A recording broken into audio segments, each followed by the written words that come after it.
Good afternoon, DragonCon. How are you doing? We are here with the Brit Track at a live broadcast panel, and I'm glad you're all joining us because we have a great discussion today on the Bay City Rollers. I was hoping someone would laugh at that. Wow. All right, so It's not even Saturday night. I know, exactly. Still making records. All right, so thank you all for joining us. We are here to talk about the really important year in the Beatles history, which is 1970. A lot of things happened in 1970, and we are going to talk about that. We're going to introduce ourselves right now. My name is Alan. Thank you for joining us.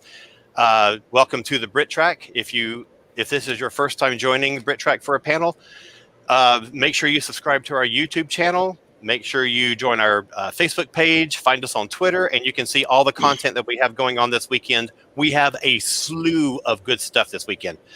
All right, so let me introduce you to each one of our fabulous panelists. Mr. Delatorre, take it away. Hello, I am JC Delatorre. I am the creator of the fiction podcast, Continuum Force and Vampires of Whitechapel.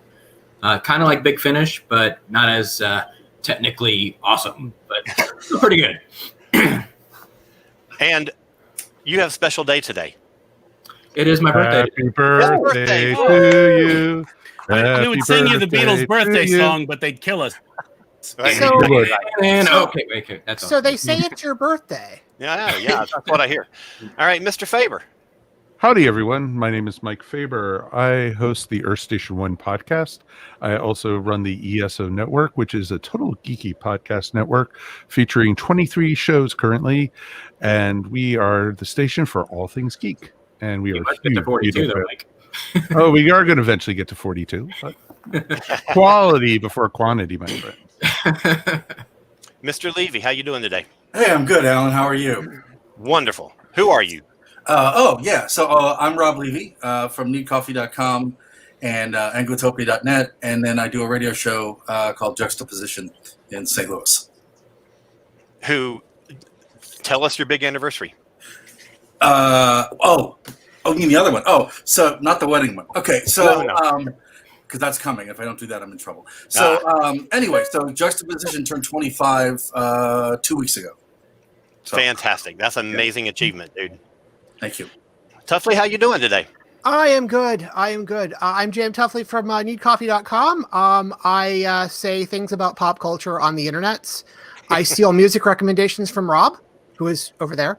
And I generally make hot takes on stupid things. To round out the Need Coffee, we have Widge. How you doing today? Oh, I'm hanging in there. How about yourself? I'm Widget Walls. That's fantastic. I'm Widget Walls. I'm the chief cook and bottle washer of needcoffee.com.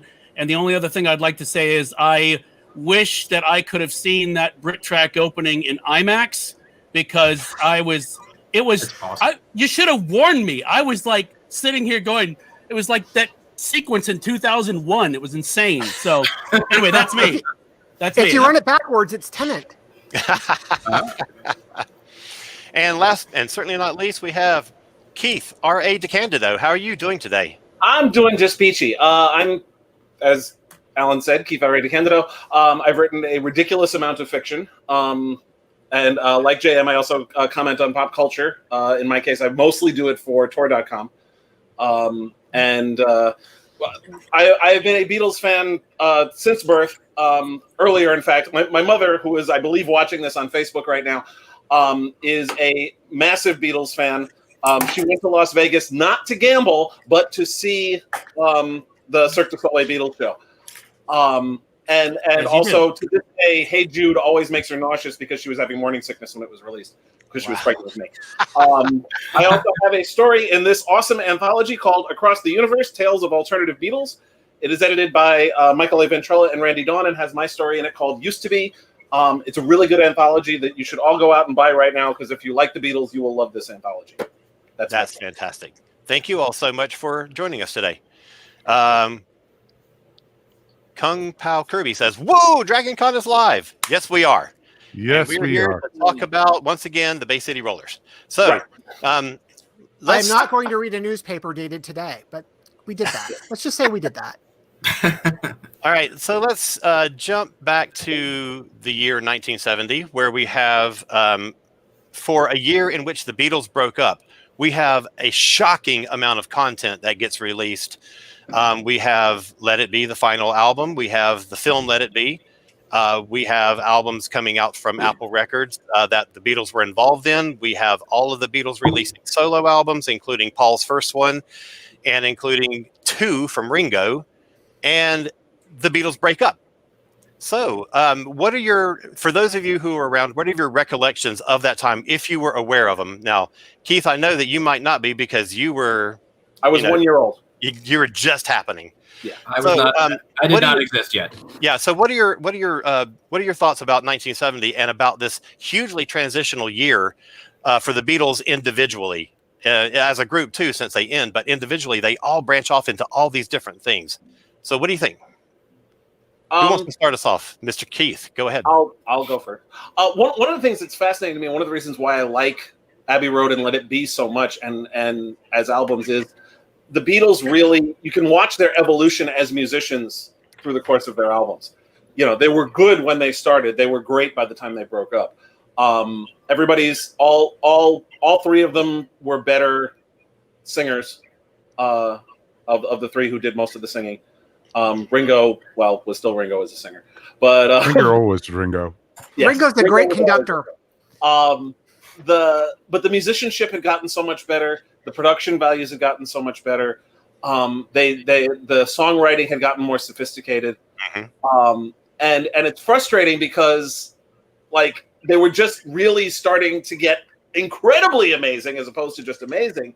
And then they broke up because bands break up. But you can see it not just in Abbey Road and Let It Be, but also in all the solo material, how much they had grown, how much they had learned.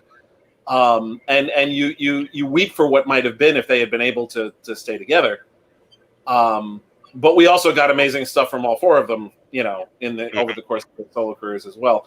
And it was sort of, it was basically the transition. I don't know what it was about that year, because if I'm remembering rightly, 1970 was right around when Simon and Garfunkel broke up too. So it was, maybe something in the air, but or maybe it was landing on the moon. It just made everybody want to break up. Maybe. Or they were just really weirded out that the Mets won the World Series. You just can't blame it all on Yoko, so it's okay. Right. That's right. So how did you discover the Beatles? How old were you, each of you, when you first became really aware of the Beatles and became a fan? Because for me, I grew up knowing, a little bit, a song here or there or whatever, and I knew what the Beatles were, but I started into pop music really heavily after 1970. So for me, the Beatles were 4 separate solo artists, and Wings was kind of my Beatles. So what was your experience? I'm curious to know. Well, for me, my parents were hippies, and they basically were, playing the Beatles on the radio, on cassette, 8-track. But the biggest, when I fully remember the Beatles, was when the Blue album came out, and always heard, everything from it over and over again. We kept on replaying it, and we learned all the words to all the songs to it. And then later found out there was a Red album also. And it was just like, oh, wait a minute, there's more? Oh, this is awesome, and then becoming a Beatles freak from there. And literally, growing up when I did, we were, when they first released all the Beatles stuff on CD, it was a long time till they did that. Mm-hmm. And they put them out in order of when they were released and everything in the States. It was pretty awesome that they did that. That's when I first started buying them and everything like that. And just becoming total, seeing Beatles Love twice already. And, it was just awesome. So. Right. I mean, if I jump in next, I was born in 1972, so I wasn't even a thought by the time that they broke up. But as I mentioned on our other music panel, was listening to them since I was a fetus. My dad had all of the original vinyl of all of the albums. which I promptly ruined by playing them excessively. It's like, no, I really did. Sgt. Pepper just sounded weird after a while because I think I just played it too much. But I don't remember a time not having Beatles music in my life, and also having had all of it presented to me. That's one thing I do miss, is that I didn't get to see that evolution that you were talking about happen, as it did. To me, it was just, here's this entire buffet of what they've done. And I think for a while there, I just thought that's what bands did, not understanding that some bands are, a little bit more cohesive in their style and everything, and don't try to cram 40 years worth of music evolution into like a decade. So I think that was where I came from on that. I have no idea. My mom and my grandmother were Elvis people, so that's a whole different discussion. I would probably blame the music discovery system of my youth, which is Columbia House. And I remember the Blue album. Just to kind of second Mike there, I remember the Blue album, and getting to like "Don't Let Me Down" was the first song that I really, really, really kind of got into, which is from Let It Be, and kind of went back from there, and then I found the pop stuff. So everything I've kind of gotten into is a bit reverse, but yeah, that's kind of the door I came in through. Rob, how about you? So, I grew up in a whole house full of music growing up between my brother and my dad, and my sisters crawling in and out of my window from seeing Peter Frampton concerts and sneaking out. So she literally came in through the bathroom window? The bedroom window. Yeah, they Okay. go out. They go out late at night and sneak in through a window. My bedroom. Rob had to sleep in the bathroom, but we don't like to talk about it. Right. No, that was during good days. Otherwise, I was out like Fred. My ass was Fred Flintstone. I was born in '68, so I totally missed all of that.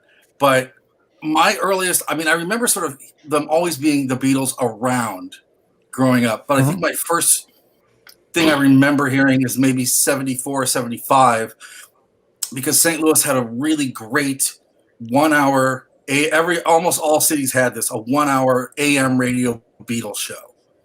And when I started sort of listening to music, or it was on, like my brothers and my sister would have it on. And I remember kind of hearing the Beatles, and it was a tangent, like, okay, there's, I Want to Hold Your Hand, and there's Help. And they were sort of like, okay, they have all these songs, but I never really started pulling them together probably till high school. Because I went to a Catholic high school, and like all Catholic high school kids, all the religion teachers were former hippies and Beatle fans. So I literally had, this one guy make me a cassette tape of a different weird Beatles rarities, cassette tapes. Kids, ask your parents. Every couple months. And then, as I was in high school, I really started deep diving with it. And then just sort of getting obsessive. And then once I hit Sgt. Pepper's, that was it. Because now that's sort of the benchmark of what I listen to everything else is compared to where it is on the Sgt. Pepper scale. Jason, how Well, about it's you? interesting. Oh, go ahead. Oh, sorry. Well, I was just going to say that, I'm a late bloomer when it comes to the Beatles. I actually grew up, I was born in '73, and I grew up, most of my music history was more in the 80s, so I'm more Prince, Michael Jackson, that type of era. That's okay. I wasn't aware. I'm shocked. Really? Who are those people? Who knew I liked Prince, right? For those of you that know me. But but yeah, honestly, I discovered the Beatles by dating a girl, and she was kind of like an old Rita soul. Yeah, she's not wrong. She was kind of like an old soul. She loved Cary Clark Gable movies and Cary Grant movies, and she dug Elvis and she dug the Beatles. And I wanted to get with her, so I dug Elvis and I dug the Beatles, and all of a sudden I just discovered this whole amazing band, and I became a rabid fan. And of course, I broke up with her, but stayed with the Beatles. So there we go. All right. I just want to say really quickly that for the audience who are watching, if you have questions or comments for our panelists, please type them in the comments question, and we will get to as many of them as we possibly can. So I'm sorry, Faber, go ahead. No, I was just going to say some really embarrassing moment was in high school. And this is how I learned a lot about like older Beatles and such. I worked at Chuck E. Cheese in high school, and they used to have an automatronic show that was the Beatles, but it was animals performing it. And I used to not mind being in that room because I used to get to hear all the Beatles music and everything. Nice. And it was awesome. I think honestly, my real introduction to the Beatles was Wings' triple live album and the little set of Beatles songs that they do on that. Before that, I knew Octopus's Garden and those kind of things, and I knew some of the early pop songs. But that was really where I started to get into it. So we're here to talk about the last two Beatles albums predominantly, which are, of course, Abbey Road and Let It Be. I have some friends who debate albums, and particularly Beatles albums, shockingly, and to try and decide which Beatles album is the best album ever recorded. Oof, man. Personally, I say that would go to Abbey Road. Really? Any detractors? So here's two? Of the two, yes. Okay. Abbey Road has both a lot of great songs on it, plus it works beautifully as a unit. Yeah. Yes. Straight through, it feels coherent and cohesive, and like it almost tells a story. It doesn't really, not the same degree that, say, Magical Mystery Tour does or Sgt. Pepper does, but it feels like it was created as an album, not just a bunch of songs that happen to get thrown together. Right. And Let It Be really feels more like a bunch but of also I think that also is because of George Martin coming back for that and everything. Because he helped, Yeah. Because I felt like... go ahead. No. So, I mean... Zoom already. No, it's okay. So, I mean, I think that when you look at Abbey Road, you have to say that, like, when that record dropped in September of '69, the Beatles were much more of a cohesive unit. Even though the splinters were still there, they were still very much in the idea of this is an album, this is sort of how it goes. And when they disagreed, they all agreed to get Martin to come in. And Martin was able to rein Lennon in and rein McCartney in and sort of get it boxed into a cohesive thing. And then I think when you get to the music after that, less than a year later, I think a little less than a year later, you've got sort of this foreign body that is, Phil Spector coming in, who has his own ego, in addition to Lennon's ego and McCartney's ego. And I think that at that point, any sort of timing of the band in terms of familiarity and dealing with their issues is just shot to hell. I think that's kind of why. I mean, I do think Let It Be is underappreciated as a record. I still think it's great, and there's some issues with how you track the songs and where they go or whatever, right? Yes. But I think Abbey Road fits together as a start to finish album. Oh God, yes. But Let It Be, by the same token, if you take it in the context of this is a band that even as it's in the process of falling apart, is still trying to experiment and build something.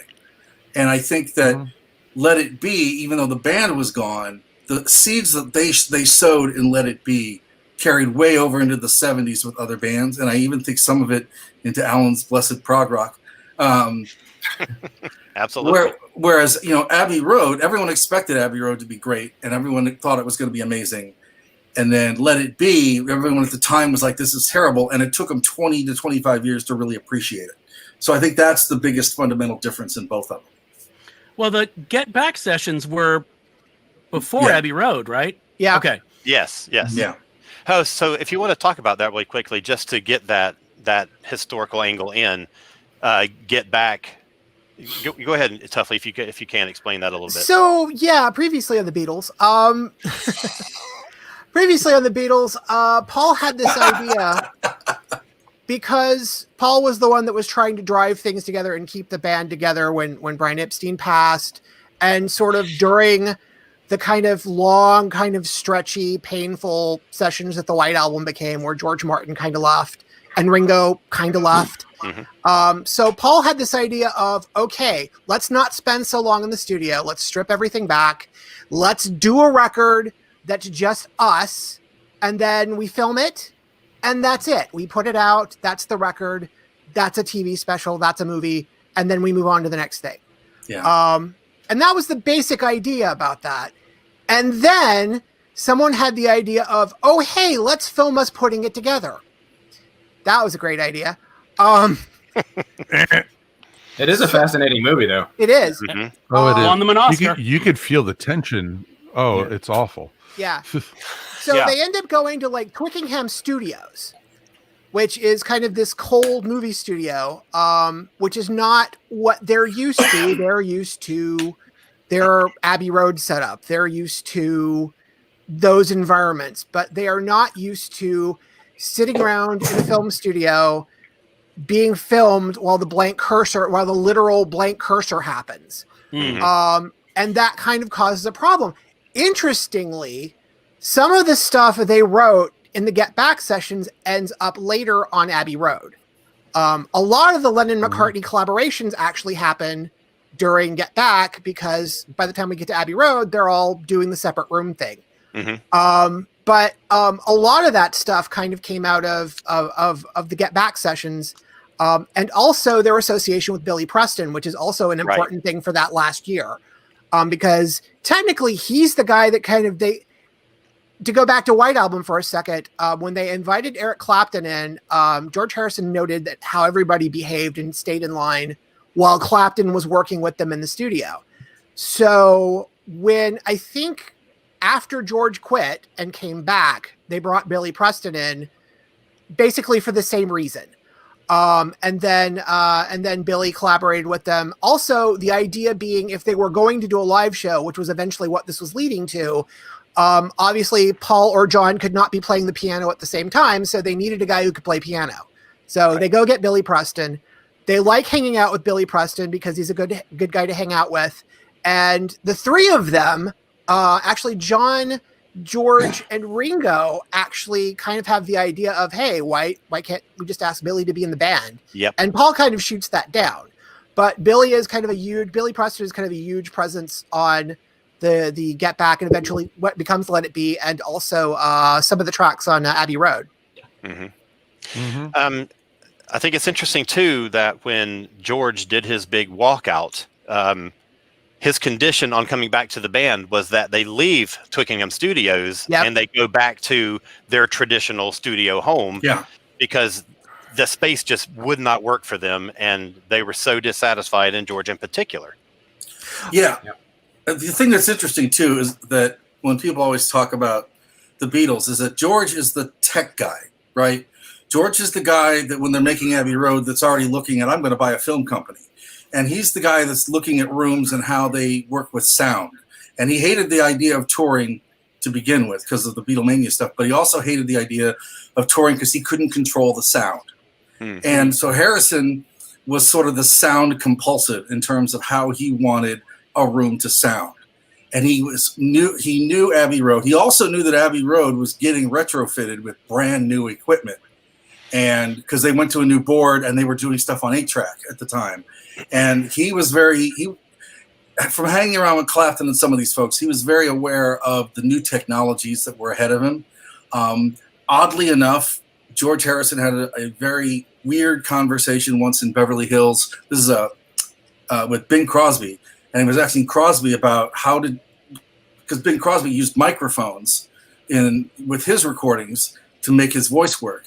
And he's sort of mining him, and Clapton and a bunch of other people just learned a ton about studio equipment and studios and rooms and microphones. And that kind of became his deal. So he was really, when we say he's pushing to get to Abbey Road, he is literally like screaming to get into Abbey Road. So. All right. So since we're talking about Abbey, what are your favorite moments from that record? Full song or part of a song or... maybe a whole medley of songs. Yeah, I could listen to "I Want You, She's So Heavy" forever.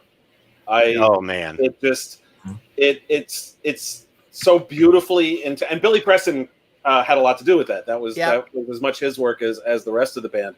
But the intensity of it, the driving melody, and then that wonderful long instrumental at the end, and then the sheer audacity of just cutting it off. Mm-hmm. Yeah. By the way, it's the Rock Band endurance test. It really is, because it's 7 minutes, and the bass line is very, very hard to do. So playing it on Rock Band, just everybody says it's Dragonfire, but no, it's "I Want You, She's So Heavy." That's the answer. The only thing about I Want You, She's So Heavy is that every time it comes on, I instantly think of Donald Pleasance, and I have to kind of put that out of my mind. For those of you who don't know what that means, didn't happen. Don't ask, but just know that's what's going on up here. Earth, Wind, and Fire and Aerosmith just did those songs on their own, and that's all that you need to know. That's all you can prove. Mm-hmm. I was doing some reading up on the albums before we did this panel, and from what I read, for that song, John had he said, "Cut it right here. This is where it needs to end. Just sudden." The tape that they were recording on would have run out 40 seconds later anyway, so they still would have got that hard cut off, but he wanted it right at that point. Which is awesome, and it's great. a DJ's worst nightmare also, if you think about it. Right, Well, unless you're on the Beatles channel, and then you can play whatever you want for as long as you want. Well, yeah. Right. I remember so many people when on FM radio used to be like they'd be playing it and then all of a sudden it cuts off and they'd be like, "Oh, hi, we're back," Well, if you need to eat a sandwich, you just queue up Revolution 9 after it, and then you're fine. Exactly. Number 9. I'm just curious. Who else on here thinks it is a terrible thing that Her Majesty is no longer a hidden track and is actually listed on the liner notes? Am I the only one that bothers? I know there's a lot more things to be worried about in the world, but that really bugs me. Yeah, it is kind of sad. I think hidden tracks in general being revealed is annoying. Yeah, agreed. But yeah, the deluxe edition kind of kills it for you, don't it? Mm-hmm. No, like the first CD had it. What was it? 87 had it listed, and I was like, no, you did it wrong. But this is not how you do it. Digital stuff, because the tracks are numbered, and you have to, you have to play it out, and yeah. But that's one of the things about finding a hidden track, when you know that unless it's one of those continue play from the last song. If you know there's 18 songs, but you see 19, tracks on your CD player, you have to wonder what's going on. Yeah. Like, but that's also this? That also was the legal loophole that got the whole catalog put back, because they were talking about remastering that album years ago, and the specific contracts with everybody said tracks 1 to blah blah blah of that album. Any subsequent tracks, can be or whatever. And so all of a sudden, there's a hidden track on that.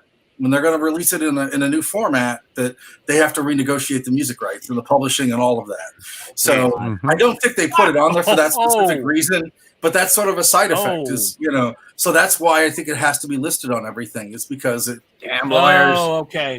Well, that's why Paul. That's why Paul sued the band like 2 years later to get out of it and to keep some of the master tapes. So yeah.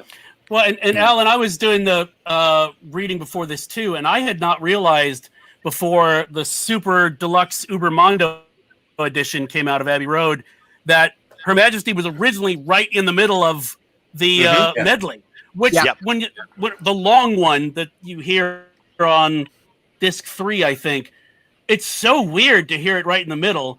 But it makes sense now that now that I know there's a bit of Mean Mr. Mustard at the very beginning of Her Majesty, and then there's a bit of Polythene Pam at the end. So, that was a weird, it's a weird little thing. But no, it makes sense that the lawyers ruined it. Okay, no problem. So the suite really comes around because Paul was sort of pushing that direction, and John resisted that. George Martin comes in and wants the Beatles to take their music more seriously, to think as composers instead of just songwriters. And so this compromise comes up with side one being standalone songs and side two being predominantly this long suite of songs. And I don't think that John really liked it. He called it a junk pile. He said it was just pieces of, stuff that were thrown together. So it's interesting that at this point we have this sort of like headbutt between the two who are driving the car, basically. Right. Yeah. Well, 3 really, but yeah. Yeah. Yes. Yeah. But 2 of them were sort of paired up. Which is weird. It was mom and dad fighting against each other, basically. Yeah. Which they did a lot of. Which Well, is weird. Okay. Well, it's interesting because how John and Paul works is John hardens Paul's kind of melancholy or happy lyrics. That's what John does in the relationship. And you also get this in their songs separately, that, the way their songs work separately, they don't quite feel the same as when they write together. Yeah. Right. Mm-hmm. So it's Paul has kind of that, what John starts to call the granny music. Yeah. Which is kind of the schmaltzy given to, lyrics, and Paul and John likes to be witty. John likes his wordplay. John likes to screw with your head in ways that you haven't thought of yet. And they balanced each other out. And you kind of see that kind of start to come at the seams on, Let It Be, where they're kind of playing with separately writing songs. Also back on the White Album, where they're separately writing songs and they're not necessarily in the same room together. This kind of works the same way. And that's, you can kind of tell that, they're a different thing together than they are apart. My favorite example of that how weird that gets is on Day in the Life, which is not on either of these two albums. But still, the fact that that's basically, there's the part of the song that John wrote and the part of the song that Paul wrote. Yes. And yet it works beautifully, Well, on Getting Better. On that one, On Getting Better, where it's Paul's have to admit it's getting better, a little better all the time, and John's is it can't get much worse. That's basically what I think of when I think of the two of them working there. No, that's it. That's it. That is the summary of that relationship. Yeah, that really is. Yeah. And here's what's really weird though about the whole granny music thing, because I hadn't heard that comment until I was reading up before the panel, and I thought it very strange that among the things John referred to as granny music was Maxwell's Silver Hammer, a song about someone killing, a serial killer, basically the Toolbox Murders as a happy, jaunty song. But he's jolly killing them. So none of my grandparents would have enjoyed that. I don't know. John's. We need to ask questions about John's grandmother, I guess. Yeah. Seriously. And it's interesting, too, that from what I read, John was not on that recording because he hated the song.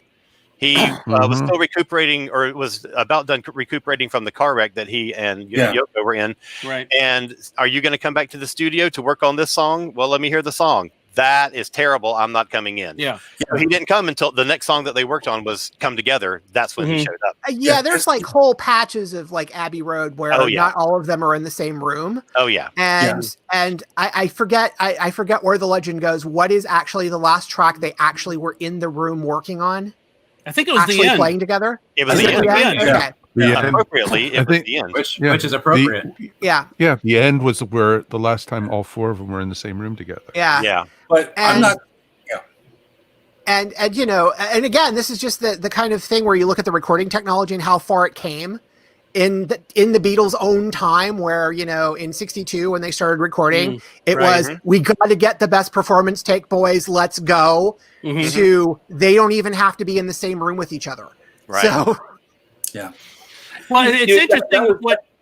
Oh, sorry. Keith, I was just going to say real quick about what you said at the beginning of the panel of it would have been great to see where they had gone from there after, Abbey Road and Let It Be. I was thinking the same thing myself, but I mean, if you hadn't had that friction and them butting heads and basically starting to come apart at the seams, I don't know that we would have gotten. We would have gotten something completely different, perhaps. So I wonder, is it because it was inevitable? Maybe it's the genius of it. I think is partly that Abbey Road is as cohesive as it is, thanks to George Martin, putting together all the and then that Get Back, which turned into Let It Be, was as cohesive as it was for an album of individual songs. But yeah, I think we're sort of, because it was inevitable, it also sweetened what we got out of the deal. Maybe not so much them. Yeah, and I think all the friction that existed, for example, when they made Sgt. Pepper, it wasn't all sunshine and lollipops, but it was more creative friction. Whereas by the time they get to the last record, it is gaping wound personal, and it is on public display. I mean, it is. Let It Be is a fascinating study in not just sort of music in a band, but also like the business of music. Well, we've all had experience now being stuck in a house with your family for an extended amount of time. Imagine then being the Beatles and being stuck in a room with the people you've known since you've been 15, and the only people that kind of get being in that bubble is them. And then all of a sudden, the thing, if you want to go back to the thing that really kills the Beatles, it's when they stopped touring and got lives. Because otherwise they were so incredibly busy and being rushed from plane to plane and tour to tour and studio to studio that they didn't have time to breathe, much less have a life. And the flat second they stop touring and get a life, that's kind of where it all starts to kind of fall apart. Yeah, that's true. Yeah. But that's also the part where it starts to get magical, where they take their musicianship to a whole different level. Yeah. Right. When they go into the studio with Sgt. Pepper and you're talking about the technology, but they're just constantly pushing the technology of the we'd mentioned it in the previous music panel as well, the BBC Making of Sgt. Pepper documentary, which I think you can probably find on YouTube, is really excellent and should be seen, because you can't really appreciate how much they were pushing the envelope. They were like 3 envelopes over. I mean, they were just having people invent machinery to help them create the sounds that they wanted so that they tour. And I think that's interesting. So Sgt. Pepper's basically paved the way for the death of the Beatles, is what the theory is. I like that. Right. It's terrible, but I like it. We've got some. But it's interesting also because I think the band evolved so far after they broke up. I don't think they could have ever gotten back together because their styles had separated so much, and their musical, the way they were writing and everything. I don't think, people was like, oh, I wanted to see the Beatles get back together. And it's like, no, it just wouldn't have done it because they each had gone each direction. All 4 of them had successful solo careers. A lot of times when bands get back together, it's because on their own, it doesn't really work as well. It's a money grab. I mean, I remember there were several occasions where it looked like the Rolling Stones were going to split up and that Jagger and Richards are going to go off and do their own thing. And every time they went off and did their own thing, people were less interested. And so they wound up, but all 4 of them really did well for themselves. I mean, you could be fully familiar with everything they did after 1970 and never know they were in a band together. Yeah, which is ridiculous on the face of it, but it's true. They all 4 of them have just a tremendous body of work. Yeah, that's been even in fact one could argue that John's is the most influential, even though it was the shortest because it was only 10 years. But Imagine alone. But I mean, it's interesting too though, because Ringo makes an album, Harrison helps him out. Harrison makes an album, Ringo hymns. There's always packs of them, but John is always the one that's not around. It's kind of interesting. And I almost wonder what Here Comes the Sun would sound like if Lennon's on it. I don't think Here Comes the Sun sounds like Here Comes the Sun if Lennon's on it. So I think almost that going off, like you said, and doing your own thing really created some incredible music, but at the same time, they still kept those ties, which I think is an interesting facet of the band. It's like, are you really broken up? I guess you are. you know. Right. Yeah. And actually, Abbey Road kind of, at both of these albums, really, you see the seeds of those solo careers there. I mean, Octopus's Garden could very easily have been a Ringo Starr solo track. Easily.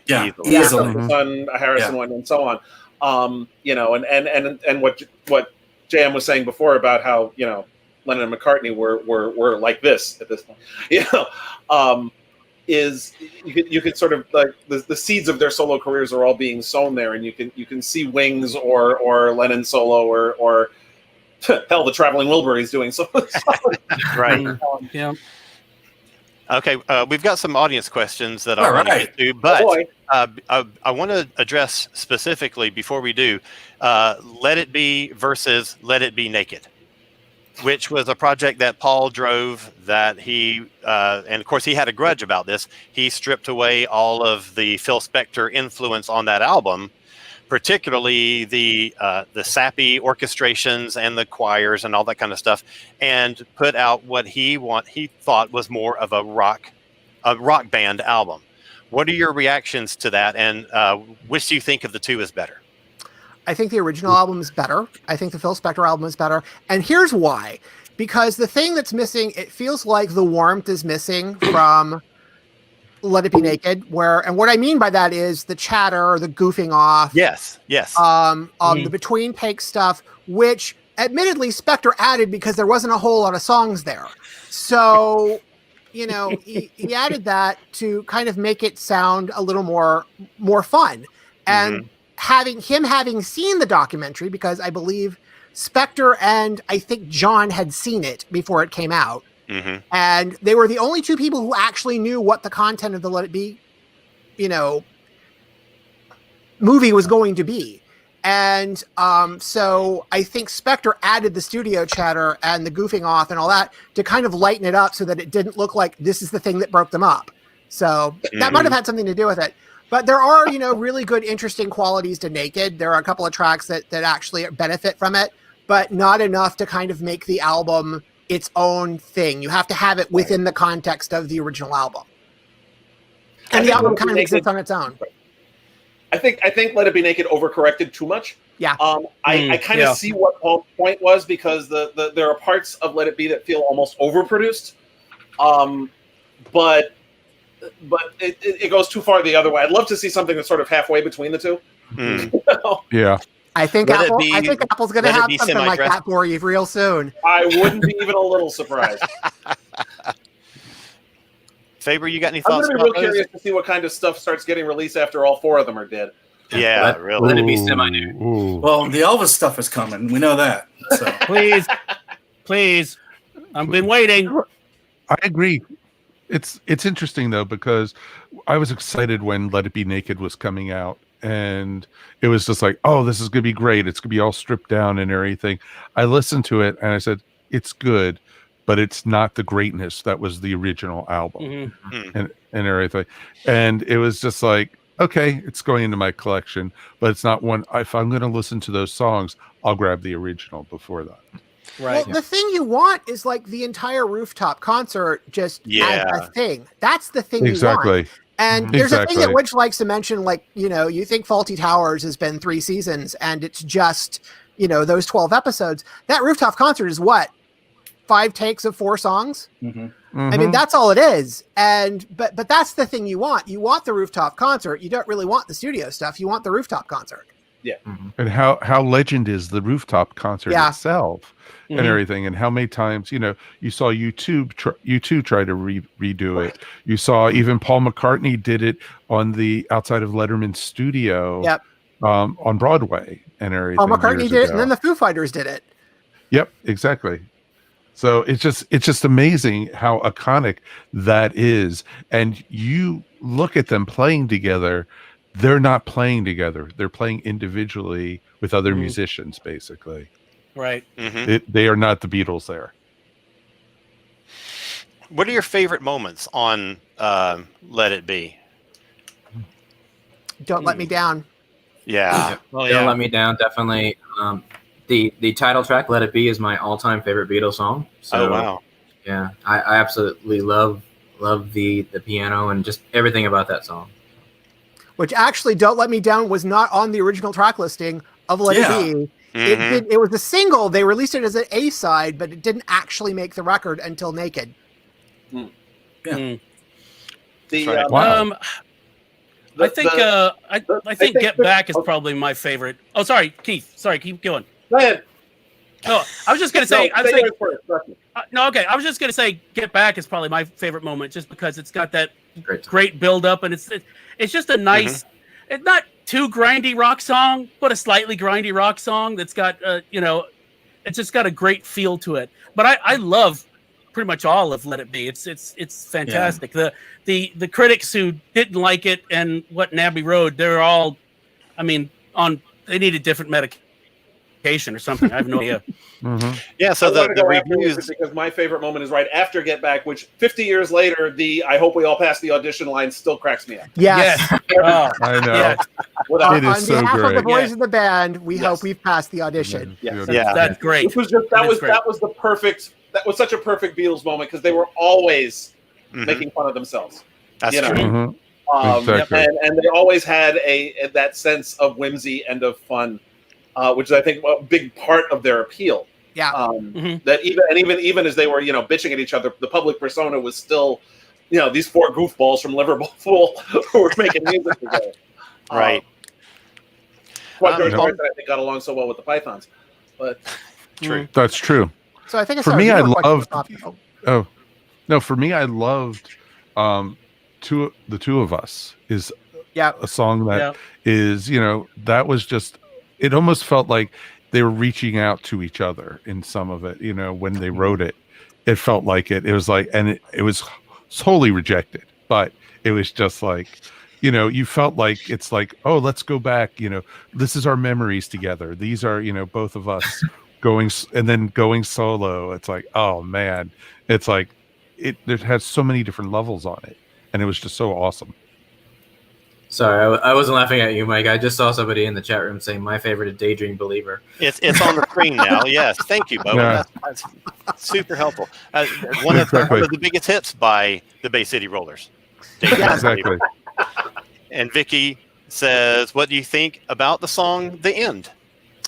I think the dueling or triple guitar solos was a nice touch, Absolutely. especially where they just blatantly admit that at some points Paul was actually playing guitar on some of those tracks, even though they still didn't admit it.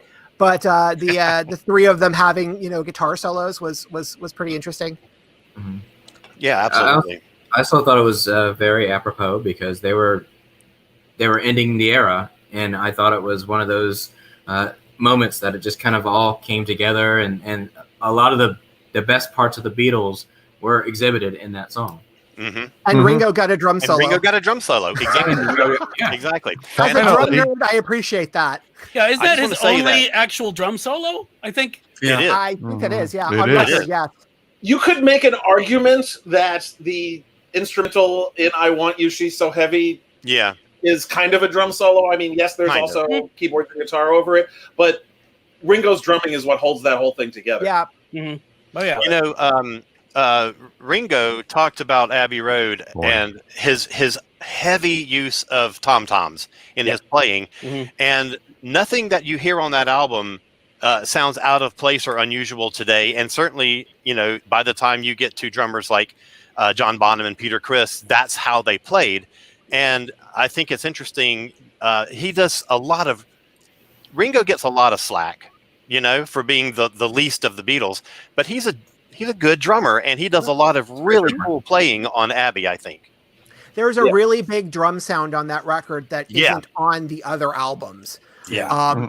Probably because of the use of the tom-toms, which I think if Yeah. you look in terms of what comes after that, you've got Bonham, and then we get to Phil Collins, and we get, this era of like everybody trying to do the big drum sound. And I think Right. that's where it comes from. It might stem from Ringo's, insistence of the tom-toms in on that album. Because there's just such a huge drum sound on that record. Well, that's Agreed. the thing, is that the Beatles, you can't get around them. I mean, you have to respond to them in some fashion, even if you, as a musician, I mean, they influence everything, and even the people who are like, No, they influenced the people that influenced you. You cannot Absolutely. The genetics is in everything that comes afterwards. So, and you can look at the bands that they were in competition with at the time. I mean, the Who and the Kinks and the Beach Boys all kind of bounced off what the Beatles were doing, and then in return pushed the Beatles into doing other things. Absolutely. Yes. Oh, very much so. A little bit ago, Levy was talking about my love of prog rock, and Yes was hugely influenced by the Beatles. Oh yeah. I'm currently in a Heart tribute band called Heartisans, and Heart was enormously influenced by the Beatles. So their influence is everywhere. You listen to Tears for Fears, particularly Sowing the Seeds of Love, and the way you describe it is Beatlesque. Yeah. Because very much so. I mean, they indelibly stamped music. Almost ELO's entire recorded output is probably a long Beatles tribute session. and the thing is, Jeff Lynne's admitted as such. You know. Oh yeah. We have friends of ours who do a ELO podcast, and they're going song by song all the way through. Yeah. And they basically, every other song, you could hear the Beatle influence on this. You could hear the Beatle influence on that. And, you know, it's just Jeff Lynne, you know, has come out multiple times saying the biggest thrill in his life was being able to produce George Harrison and then later being in the Wilburys with him. Yeah. Yeah. Right. Now, I just want to, we've talked about each one of the Beatles individually a pretty good bit, except for George. And I want to talk about his contributions to these last two albums. For me personally, I like the Beatles more, the more George is involved and the stronger his songwriting gets. And I happen to think that Here Comes the Sun is possibly the greatest pop song ever written. So talk about George's contributions on those last two albums. There's a really good Martin Scorsese documentary that he did for HBO a couple of years ago about George Harrison. It's so awesome. It is so awesome. In conjunction with that, they released a bunch of demos that he worked on separately from the Beatles, but on his own. Some of that has something, and some of that has the All Things Must Pass stuff on it. And it's, even in demos, that stuff is really brilliant. And part of George's tension within the band was, I'm coming up with all these great songs, and I can't do anything with them because Paul and John have to have all the songs on the record. Yeah, exactly. Yeah. So, and we have to give Ringo something. So we only have so much space. Yeah. So he's, you know, which is fine because in the beginning he's not really writing anything. He's just a guitar guy.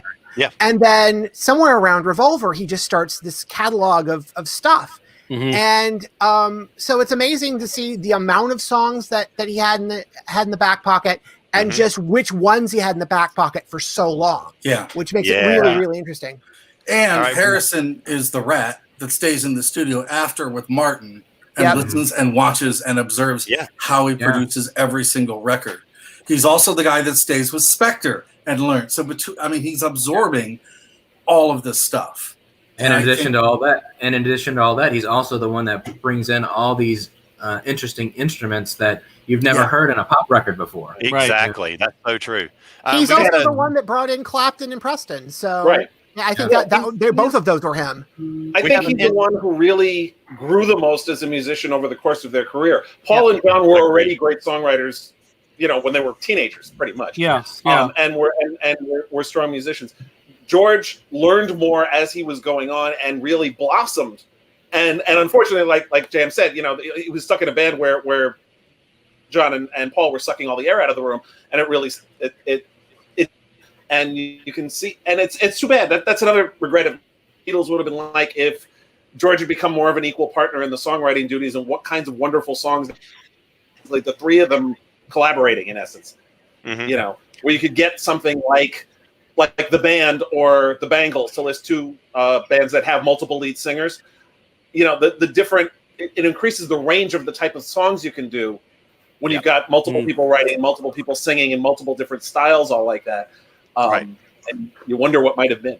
But we've got a couple of questions right at the end that I want to get to. If you could change the song order of Abbey Road, how would you order the songs?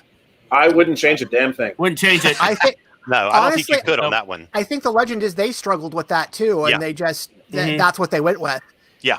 And obviously, because of where Her Majesty's cut, you can tell they had a problem with that. Exactly right. Yep. Yeah. I think Let It Be, I think in a way the song order is stronger on Let It Be Naked. I think it opens better. I think the flow is a little bit better, but arbitrary. And we have one last question. The movie Yesterday, what did you think of it? I still haven't Oh, seen I it. loved it. That's It's pretty awesome. Seen it. All right. It's a lot of fun. It's not anything deep by any chance, but it's a fun popcorn movie. Yeah, it's a goopy love letter. It's a goopy love Yeah, letter exactly. to the Beatles by Right. and they had they had the rights to the catalog, which not very Yeah. few goopy love letters to the Beatles have. So Yeah, Yeah. I prefer Across the Universe myself to that movie, but to Mhm. Yesterday. But Yesterday, what was really interesting was their big, and I'm not going to give it away because I don't want to ruin it for Do anybody not that spoil it. Do not. But what the one member of the Beatles that they had or that they portrayed, I did not expect to be that particular one. So it was an interesting twist. But otherwise, it was a pretty fun movie. Like Mike said, it was a good popcorn flick. Yeah, Very cool. it's a lot of fun. You could sing along with it, and it's just like a Saturday afternoon movie to watch. All right, so we've got about 3 minutes left. I want to say thank you to my panelists. It was a joy to spend this hour with you and talk about the best band in the history of the world. The Any Monkees? final Awesome. any final thoughts from you about the Beatles, or maybe about the documentary that's coming out next year from Peter Jackson? Oh, I didn't want even know that. about that. Oh, Didn't know Want about it. So this it was supposed to be this summer.